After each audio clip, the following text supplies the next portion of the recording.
Nosotros le llamamos el padre de la inclusión financiera. En realidad su título era el ex coordinador, o sea, el coordinador en ese momento del programa de inclusión financiera, Martín Valcorba, y con él fuimos a consultarle sobre estos cambios que introduce la ley de urgente consideración y esto nos decía.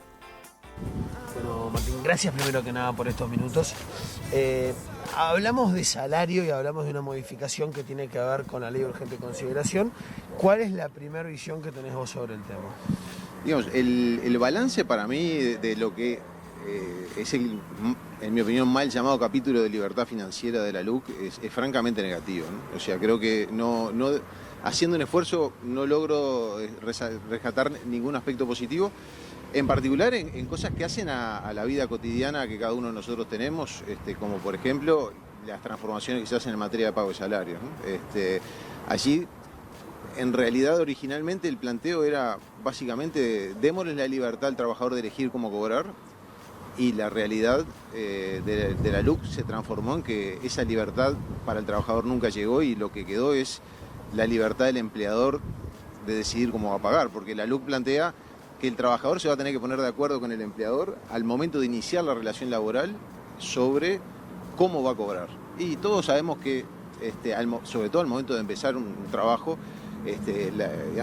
el peso y la capacidad de negociación del trabajador y del empleador no es lo mismo y por lo tanto esa libertad quedó al día de hoy, de acuerdo a lo que aprobó el Parlamento, en manos del trabajador. Y eso va a significar la pérdida de algunos derechos importantes, ¿no? Por ejemplo, si el empleador decide pagar en efectivo, ya el trabajador no va a tener derecho a tener una cuenta o un instrumento de dinero electrónico gratuito, con algunos servicios gratuitos como las transferencias. O sea, ese derecho que hoy está previsto, si el empleador decide pagar en efectivo, se pierde. ¿Crees que los bancos van a empezar a cobrarlos, por ejemplo, las cuentas? Y si... Digo, porque si no hay obligatoriedad, perfectamente pueden... Claro, y más aún si el empleador decide que no le va a pagar en efectivo y si el trabajador quiere tener una cuenta, y seguramente esa cuenta puede llegar a tener un costo, como lo tuvo en el pasado, ¿no?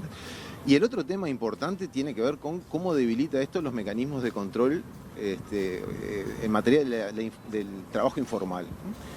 La ley de inclusión financiera había generado mecanismos que no resolvía el problema, o sea, la informalidad no se resuelve por arte de magia y la ley simplemente lo que daba era herramientas para tratar de mejorar en esa dirección. Y la LUC va en sentido contrario, porque un pago electrónico es un pago que es fácilmente trazable. Si yo quiero demostrar que me pagaron fuera de fecha o que me pagaron menos, tengo un comprobante, que es, digamos, la acreditación en la cuenta o en el instrumento.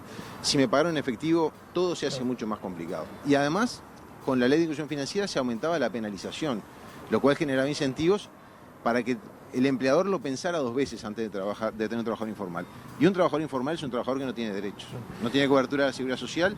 Y eso en el medio de la pandemia, hoy lo estamos viendo todos los días, ¿no? Un trabajador informal no tiene derecho al seguro de paro, y si tiene la mala suerte de quedar desempleado, no va a tener la cobertura de la seguridad social, no tiene la cobertura del seguro de enfermedad. O sea, son todos elementos que hacen a derechos que se construyen y que hacen a nuestra vida cotidiana, ¿no? Quiero repreguntarte, basado en un argumento también, ¿no?, del por qué a favor, no hay de alguna manera, o por lo menos lo que se aduce es a una libertad financiera más grande, no solamente del empleado, sino también del empleador, y hasta no sentirse obligado a tener que colocar el dinero en un sistema financiero o en un banco. ¿Cómo?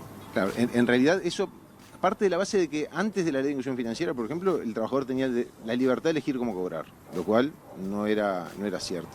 Pero además, con la ley de inclusión financiera, la propia ley le había dado el derecho al trabajador que si quería, podía ir y retirar todo el dinero, y con ese dinero después moverse en efectivo como quisiera. O sea que esa libertad ya estaba antes. Y ahora simplemente lo que se le da es la libertad al empleador de decir, bueno, si yo no quiero pagar a través de una cuenta bancaria por H o por B, sea porque prefiero no dejar una información sobre qué es lo que pagué o por lo que sea, bueno, en definitiva esa libertad se la damos al empleador. Y esto además se va de la mano de otras disposiciones que también dan señales que para mí son preocupantes, ¿no? Muchas veces en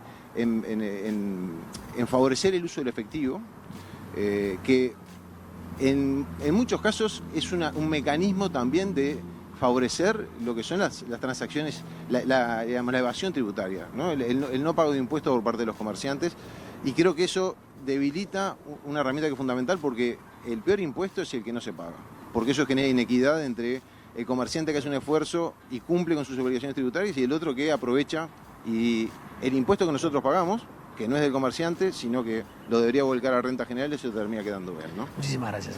No, muchas gracias a ustedes y a las órdenes.